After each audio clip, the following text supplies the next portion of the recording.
course, we are live on Facebook. This is the Canyon, we're at the Canyon City Hall. This is the Urban Renewal Authority meeting, and I'd like to call this meeting to order.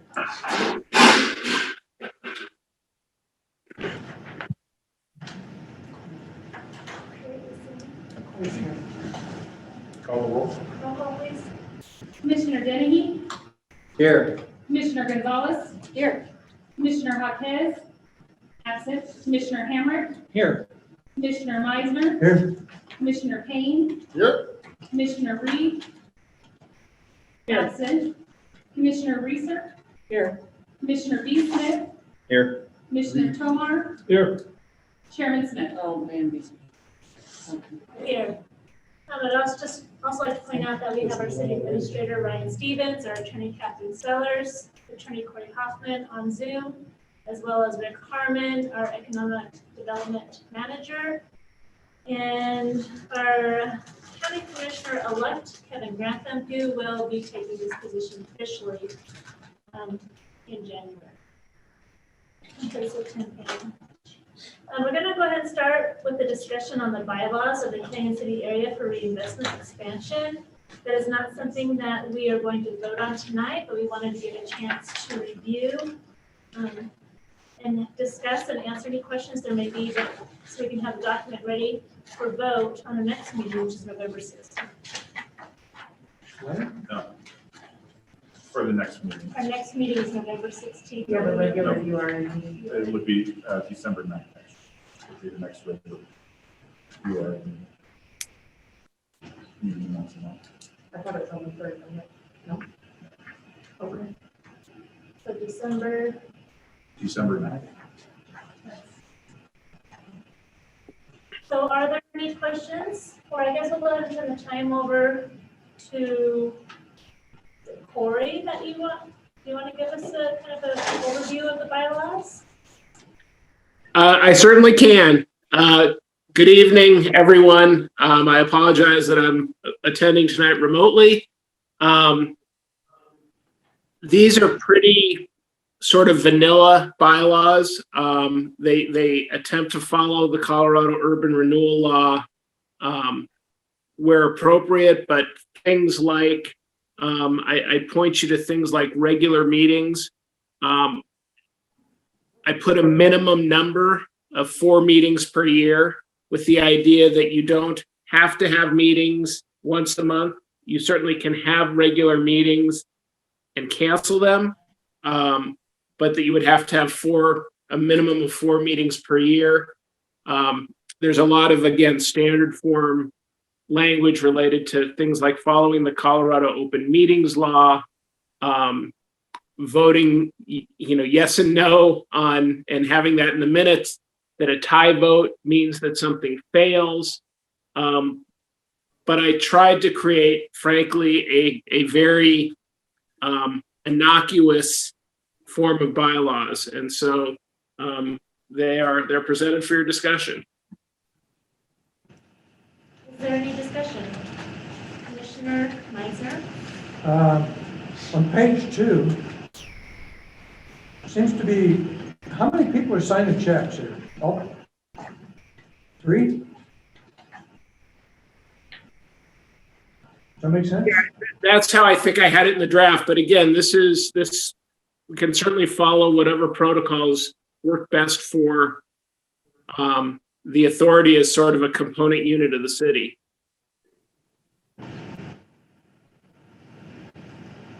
Well, that makes sense here, but it just seems to me like a lot of people signing checks. They have the authority to sign checks, they don't necessarily. But they don't necessarily have to sign every single Right, one. that's not triple signature. I do have some questions about checks. Sure. So do we have it set up so that over a certain amount of money, it would require 2 signatures?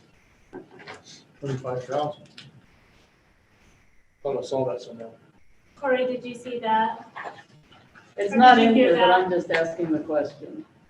No, I didn't. But again, that is certainly something that can be added. I mean, one of the things that I would anticipate, so what the only language related to checks is that if it's a budgeted item of $25,000 or less, there, in some cases, the executive director would be able to do it on his or her own. But I would anticipate a future policy that is a purchasing policy for the Urban Renewal Authority. And that would probably be the policy document that would identify exactly what you're talking about. When a certain check requires one signature, two signatures, you could certainly include it in the bylaws, but it's not necessary. Right, so that's something that we would put in the policy for the URA. That'd be my recommendation. It's a fairly standard URA policy to have a purchasing policy for the executive director and then the board. But again, we're sort of starting slow, and I wanted to present the bylaws first.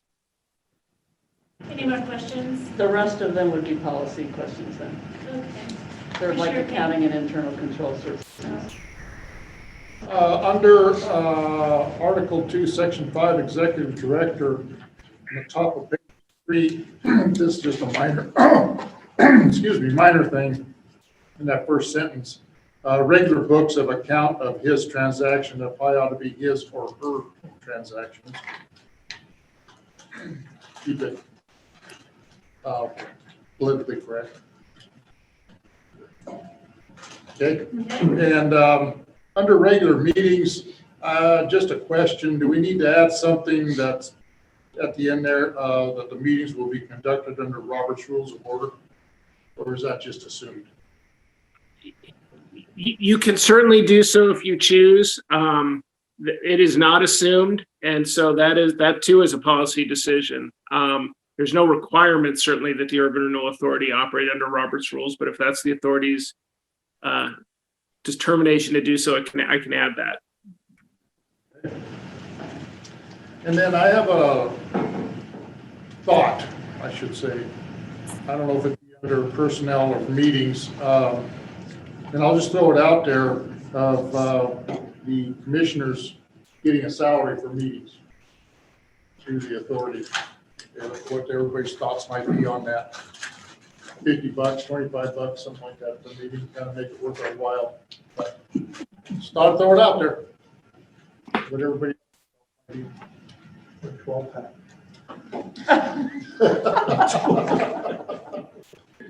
Might I be didn't cheaper to pay because I'll specify pick it. what liquid. Yeah. Sure. Sure, we'll let it slide I was on that. thinking like ads. Yeah. That would be awesome. Commissioner, are you done? Yeah. Okay, Commissioner Meitzner. If I could, on that, on the issue of getting paid per meetings, there is actually a provision in the statute that says a commissioner receives no compensation for his or her services, but is entitled to necessary expenses, including traveling expenses. So we can't pay per meeting. Okay. You can per mile, but not per You meter. can't for all. The IRS. Yeah. Okay, Commissioner Meitzner. So on page 3, again, back to executive director. I don't know where you address this, whether it's in that paragraph, but it mentions in person there. And then when we talk about regular meetings, somewhere should we not have the nomenclature that we added for virtual? My suggestion would be that it not be in the bylaws. The authority is going to act much like the city or the county or the school district or a special district acts, in that when it takes official actions, it does so by resolution. So we can certainly have a resolution creating the virtual meeting policy. But let's hope that this is temporary, and rather than putting in our bylaws, create a resolution for that suggestion. Well, but it comes up with the fact that I think we ought to have the option, if a member cannot be here, that they should have the option to participate virtually. Or is that not an option? No, it is. It's subject to the open meetings law, so you can attend in person, electronically or otherwise. But again, I'd suggest doing that in a resolution, much like we did with the city. Commissioner Hammer. Yeah, so we've been kind of throwing around several different issues here, but I think one of them is important enough to maybe take a poll of those present as to whether they feel the meetings, that whether we should include in our bylaws that the meetings are held under the Roberts Rules of Order or not, so that we have clear direction for our attorney. Okay, is there a second on that? Second. Any discussion? Are we voting? But we're just having some discussion. Well, I mean, are we taking votes tonight? So that's something that we would take a vote on. I think this is just a discussion. We're not going to actually vote. Right. I think if we can just get consensus on what you want, we can add it in, and when it comes back, we'll either have that or not. And then we can vote on it then. Yeah. Yeah, so that's my suggestion, is that we just go around to see if there's consensus. Yep.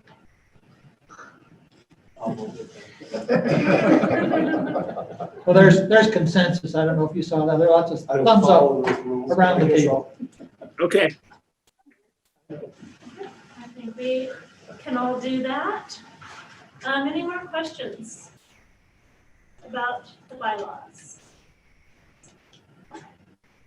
Okay, with that, do you guys have the direction that you need for bringing it back to us?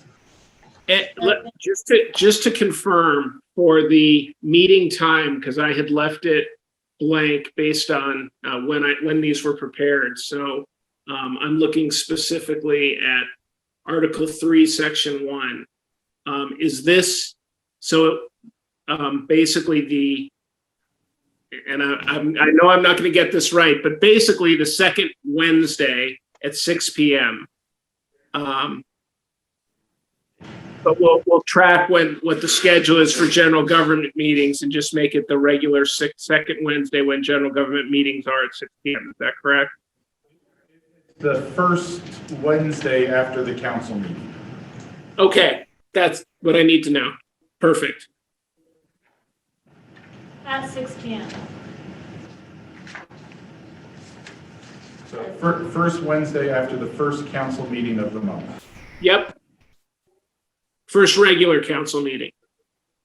Correct. So when is the first council meeting? Yeah. It's the first Monday of a full week. Normally. It's the first Wednesday after the first Monday. The first Monday of a full week. Yes. The meeting is on a Wednesday, so So the if there's meeting no is on Monday the in the first first week, Wednesday then after the first Monday of the month. Yeah. I probably make that worse. I have a It's- question about that, though. Does that mean, at a minimum, if we're doing a minimum of 4 meetings per year, could that be the first of the quarter?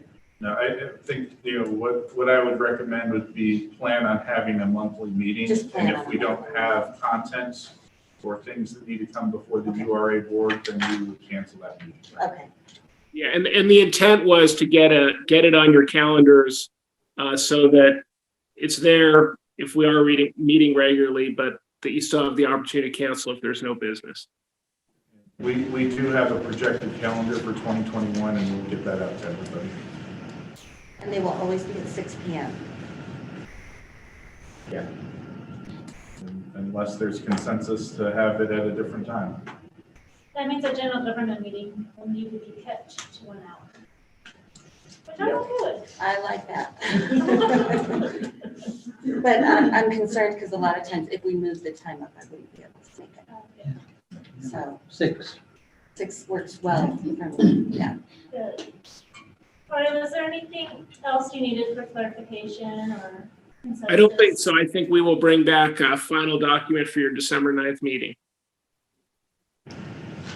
Okay, thank you. We're going to move on to item 3B. This will require a vote, and that is a cooperation agreement between the Canyon City area for reinvestment expansion and the city of Canyon City. Yeah, this item, there's Exhibit A is blank, so I'm going to be passing out an Exhibit A for everybody.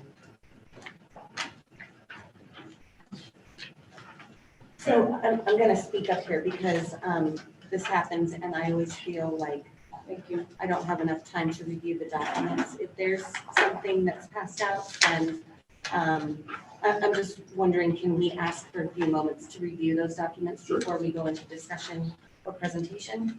Yeah, and it's pretty short. This one is short, but sometimes they're not. Yep.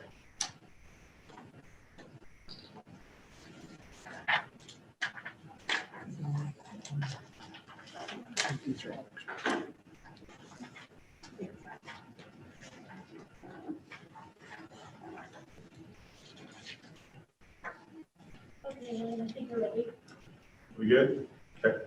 So this is a cooperation agreement between the URA and the city, and this is the document that establishes kind of the rules between staff sharing as well as an interagency loan between the city and the URA, so we can start working on some of the projects that we identify next year. Corey, is there anything else that you would add from the cooperation agreement standpoint that is important to note out of this? Just that last point you made, it is going to take time for increment to be generated and for the Urban Renewal Authority to actually receive that increment. So the $500,000 advance in section 3.1 would be repaid by increment received by the authority once it starts receiving it. And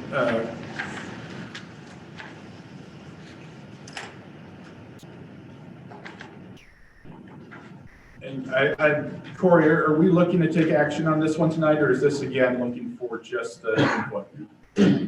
Either way, there's no necessity for action tonight. It'd be helpful to have this done by the end of the year by both the Urban Renewal Authority and the city, but we have at least one more meeting for the Urban Renewal Authority. So I think it can be on for discussion. I mean, frankly, my suggestion is typically when you approve something that you approve it by resolution so that you have a good record of it. So if there's time, I'd rather bring this back to the next meeting with a resolution of approval. Commissioner Meisner?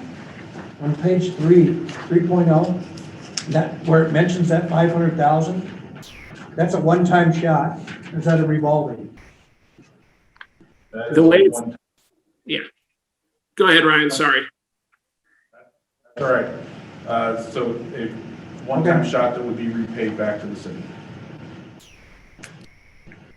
And Commissioner Meisner, I would just indicate that I have seen circumstances with other urban renewal authorities where they come in, no increment's going to have knowledge that increment is going to be generated and have a new and large project, and you just have to do an amendment to the cooperation agreement if you wanted an additional monies advanced. I just needed to clarify whether we're starting out with a $500 revolving, we start with, they pay off we do 400 and they pay off 100,000. Does that bring it back to the $400,000 level? Which I'm assuming you're saying no. At this point, that is correct. This is, the 500,000 we pay back to the city. If, there's additional agreements or amendments, as Corey mentioned, that's something we can consider in the future. But at this point, this is just a one-time infusion. It's just some kickstart seed money. Right, I understand the purpose of it, but Commissioner Hammer? So under 4.0, use of city employees, at the bottom of page 3, going over to page 4, it says the authority shall reimburse the city for the applicable percentage of each such employee's wages or salary and benefits. And so if wages don't include benefits, I think that's not written quite correctly. The benefits are supposed to apply to both wages or salary, correct? In other words, if there's a wage page and the wage is not loaded for benefits, then the benefits are paid directly, right? So if it's wages and benefits or salary and benefits, Yeah, correct? so we calculated it for the full burden, so the salary plus the benefits. Okay, so, but it doesn't say that. It says wages or salary and benefits. So in other words, wages will not include benefits, according to my reading of that. And so, Yeah, so so there needs to be a comma after salary. Wages or salary, comma, and benefits. And that was determined by the Supreme Court. Right? No. Oxford comment? Oh, the Oxford comma. That's not Now an you're Oxford talking comma, about though. I get what the he's saying. Wages allocation. Because wages or salary is the same thing. The comma, Right. not every, not No, every. the comma. Okay. We can fix that. Okay. Do you have more questions? No, that's, I do have a question as far as the allocation of time to the authority. And we have some percentages or hours per month. Is that standard, like every month that's going to happen? Or is that just based on how much time they actually allocate to the authority? Are they tracking it? Well, and can I ask a question on top of that? Because it's very well related is, what if they go over those hours for that percentage amount of time a certain month because the project requires it? Well, and I have a comment about that too. I mean, if you're reconciling the money from all the special districts from the treasurer, is this really gonna be enough time to count for all of the demands of the URA? I find that difficult to believe that would be enough time. And we want you to answer all those questions, right? Yes, in 10 seconds or less. So, so what we're looking at is a monthly allocation. We're expecting the law of averages to average this out over the course of a year. And as far as the amount of time that we have here on the schedule, we're taking our best guess at this point. But can it be fluctuated? Say somebody is paid an hourly wage for their duties, and say it's a multidisciplinary position and they're doing one thing and then kicking in and doing something for the URA. Are they paid accordingly, even if it might go over a 40-hour week period? Or Well, yeah, they'll get paid from the city. This is more of a transfer back or an allocation to make sure that the I guess the fair burden of the time that's being put towards URA versus other city functions is being accounted for. And occasionally, every other year or so, we do an allocation analysis to see how much time is being put towards these activities.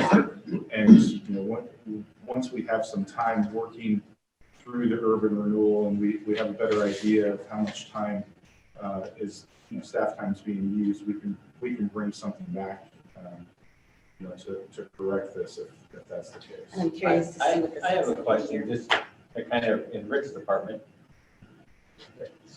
It's the economic development, but isn't this what we're trying to do is economic development?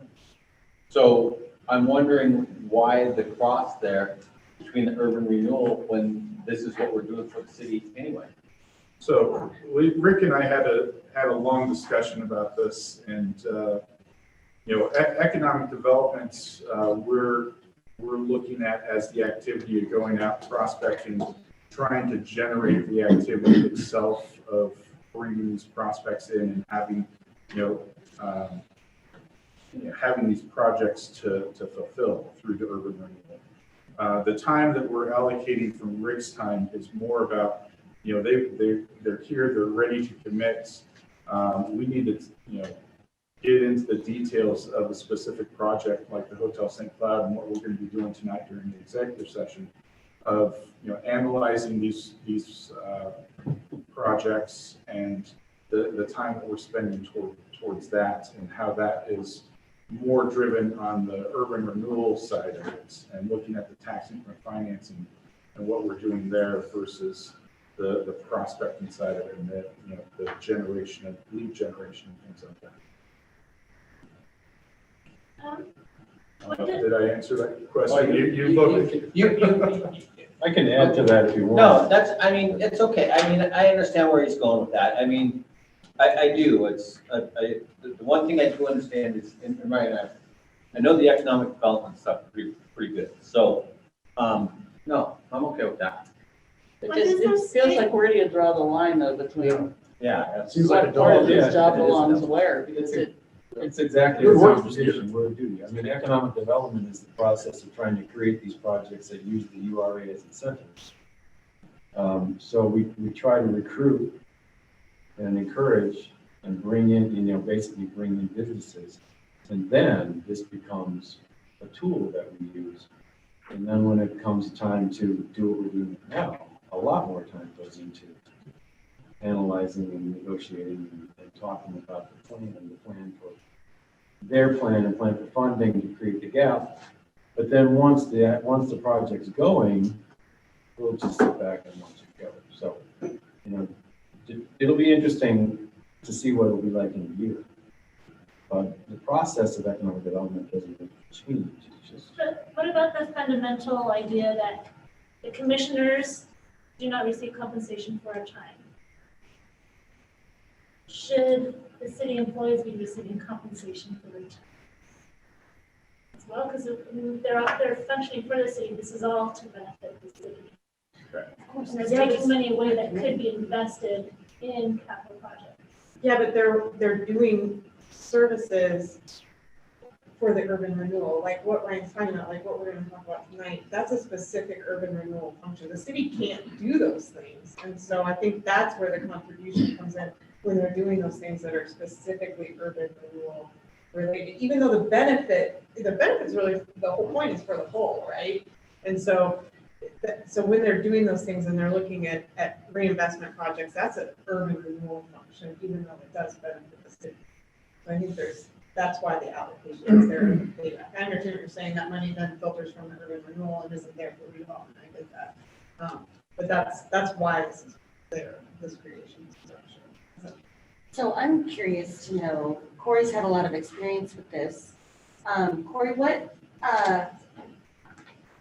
some of the cities that you've worked with that are most successful with this, how do they manage to balance all of this? Well, typically they have an individual, you know, such as the economic development director, where frankly the city makes a, you know, kind of a policy decision in terms of how much time do we estimate those positions are going to be working for urban renewal. I mean, it could be anywhere from 25%, you know, up to much higher. Certainly the treasurer as well, or the finance director. But as Ryan said earlier, it is a guesstimate.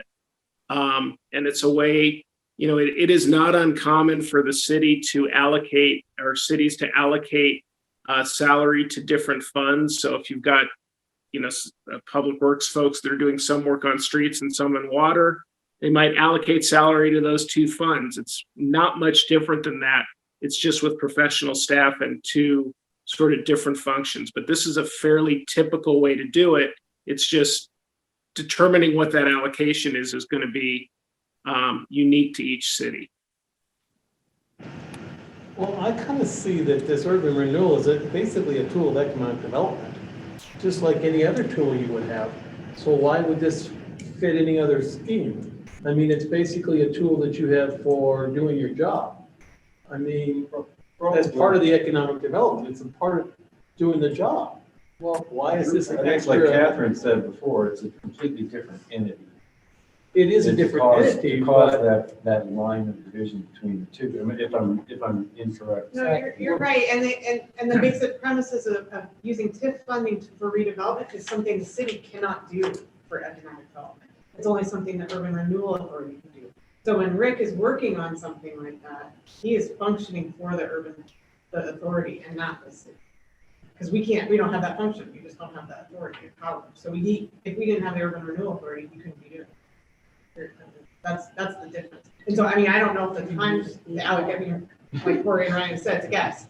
But, you know, this is supposed to be over a year and it can be modified, so these things can move around a little bit. Maybe I don't understand what your job description is. Don't you prospect for businesses as part of your normal job with the city anyway? So where do your job responsibilities from that prospecting and that lead generation and all that stuff, when does it legally cross over to the URA? That's a very good question. Very good question. When the clock starts. You know, it's when I'm in a conversation with somebody and explain what the urban renewal is all about, you know, and it could be an hour and a half long conversation. We talked about it for 5 minutes. You So know? it's sort of like when I talk about real estate at dinner with somebody for 5 seconds, it then becomes tax deductible. Well, I think, you know, it's more about on the project basis. So when we have somebody that comes and says, you know, we have a gap here, we need, you know, we're looking at the urban renewal to help close that gap. When Rick's having those conversations and we're actually looking at a specific project. So you just answered it perfectly. So when it crosses the line from prospecting to somebody that is like, oh, we cannot stand another second without being in Canyon City. I think How do we make that happen? I'm short $1 million. So when it crosses that line to a serious prospect. But, and it's not even that, you know, I think you have Rick working in his role from an economic development standpoint and prospecting. Not every prospect is going to need urban renewal. Or qualify. Or potentially qualify for urban renewal. He's still gonna help those clients, and that's being paid by the city to make sure that they still end up here in the city. It's when we're having those conversations where there is that gap, and there is a qualifying project that is gonna help us remediate blights and close that financial gap in order to make sure that we're bringing that economic activity to the community.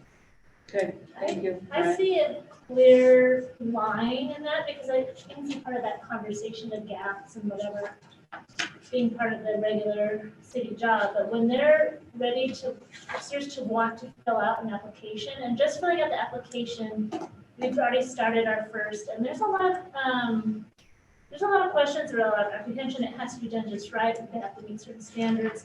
I can see that helping them start that application process is when that time is there.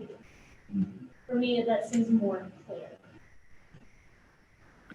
I guess I would emphasize it is an estimate. I mean, there are urban renewal authorities that act completely independently, have their own staff, and frankly, in some cases, have different office space than the city. So you can have as much or as little crossover. But I think with you know, an entity in Canyon City, it doesn't have that volume of work to have an entirely independent and discrete staff. So you're just estimating how much is going to be allocated.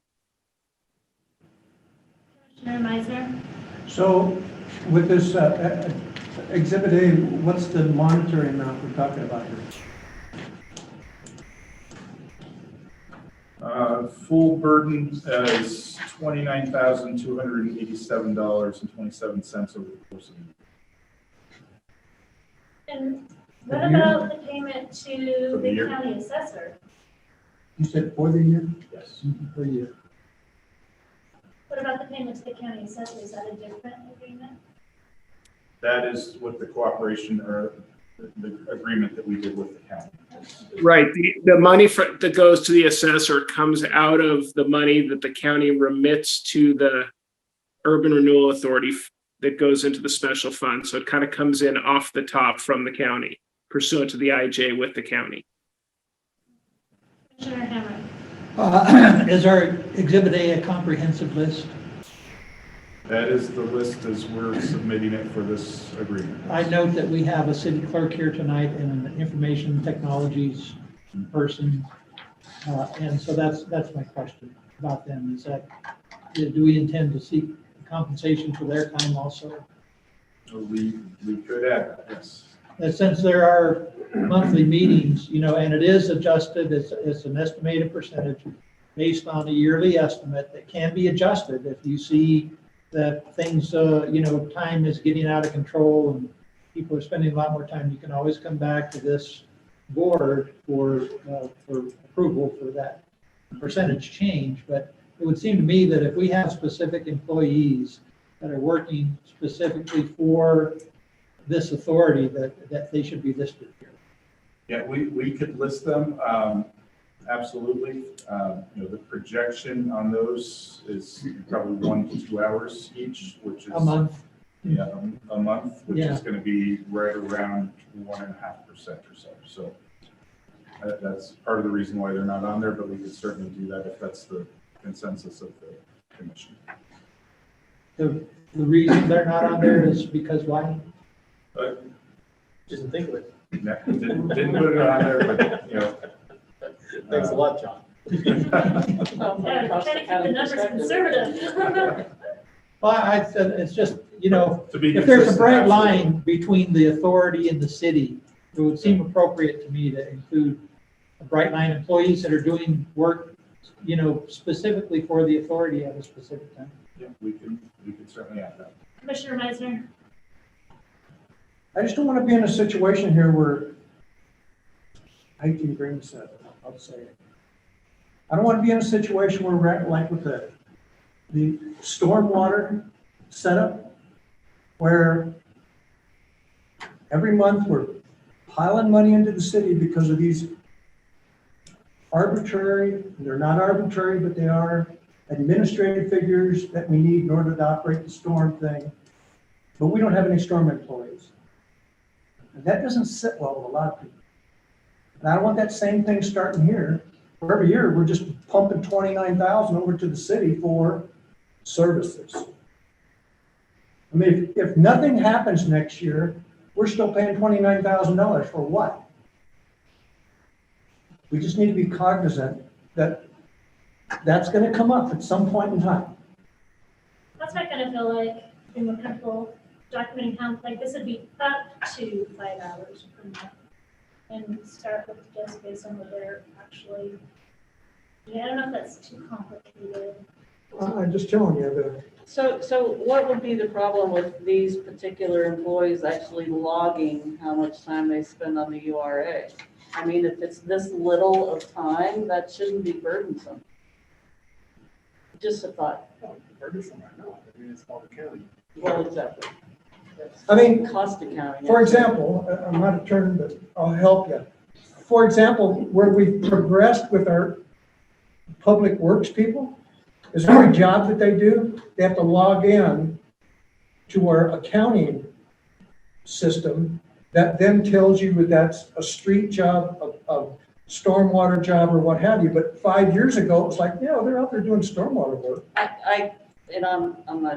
I'm just tossing this out. I have an accounting degree, so yeah, that's what cost accounting is about. So, Yeah, those allocation studies that we do, that would be part of that allocation study. but those people aren't logging into that, what's that called? Cartograph. Yeah, the cartograph system. Could the cartograph system be set up to help account that? There's probably something similar, absolutely. I mean, You're we spending got the more money system in doing place that. to do exactly that. Or a simple, if it's only Simple this amount of monthly, hours, yeah. an Excel spreadsheet. Yeah, just Yeah. type it in. I agree.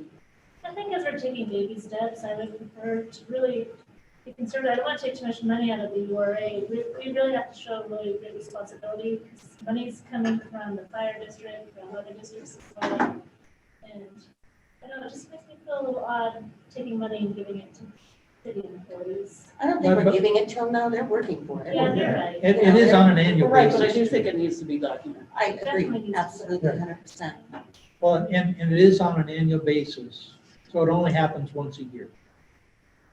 So that gives Ryan really the flexibility, to make sure that, that there is connection between time actually spent and what is billed. Right, and, again, as I said, this is over time, when we're first setting this up, there's gonna be a lot more time spent towards creating those systems and reports and things like that to make sure that we're accounting for all the, everything appropriately. So I guess just to get a general feel, okay, go ahead, Commissioner Payne. No, I got something else. I was gonna say, are we comfortable to move on from this and to a different subject? Okay, Commissioner Payne. On 3.1, on the last sentence there, well, by the way, you guys found $500,000? We hope we were great. So on the last sentence, I thought it was, my understanding, it was illegal to take taxpayer dollars and loan it out and make interest. Didn't we do that with 2A? Well, we loaned it to ourselves. No, there is no legal concern with doing it this way. The city cannot, the Urban Renewal Authority is not a Tabor entity. It does not impose a tax. So it can receive the loan. The city has no prohibition against giving the loan and getting interest, and it doesn't require any sort of Tabor approval, so it's perfectly legal. So, okay, wait. So in that scenario, it's not a separate entity, but in this scenario, it is a separate entity. The Urban Renewal Authority is always a separate entity. Always a separate entity. But you're loaning money to a separate But entity. it's not a Tabor entity, that's the difference.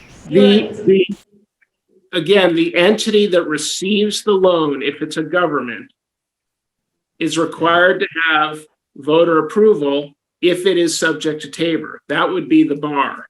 But because an Urban Renewal Authority is not a Tabor entity, it does not impose a property tax. It doesn't impose any tax. Therefore, it can receive the loan without voter approval. Thanks. Any other questions about the bylaws? Cooperation. Cooperation agreement. Can I kick back Yes. to the, Commissioner Gonzalez. sorry, the cooperation agreement? Can we go back to that for? Exhibit A. Yes, Exhibit A. What if, okay, so with this breakdown, each title, are there responsibilities that need to be done per month in order to achieve these 5 hours per month? Have those been laid out? Based on specific project, correct? Well, finance is going to have regular, monthly reporting and work that they're going to have to do on the accounting side. So those are our best estimates on how much time that's going to take. And I understand that, all of this is brand new. Yep. So We don't know how this is gonna- from an activity standpoint for Rick and myself, a lot of that's going to be project-based and project-driven. I think for the sake of transparency, we need to probably have some kind of,